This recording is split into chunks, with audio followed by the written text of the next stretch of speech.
BCS, bank job, government job কিংবা ইউনিভার্সিটির admission টেস্টে প্রায় বাংলা ব্যাকরণের জন্য দুটি বই খুবই ভাইটাল।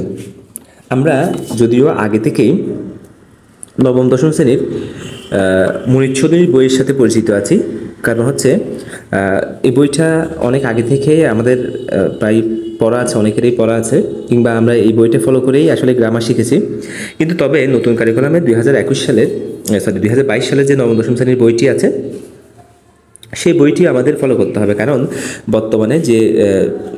পরীক্ষাগুলো হচ্ছে, চাকরির পরীক্ষা কিংবা ইউনিভার্সিটি অ্যাডমিশন টেস্ট কিংবা কম্পিটিটিভ এক্সামগুলো হচ্ছে, সেই এক্সামগুলোতে কিন্তু নবম দশম শ্রেণীর মুনির চৌধুরীর বইয়ের সাথে, যেটা পুরাতন কারিকুলামের বই অর্থাৎ অনেক আগের বইটা,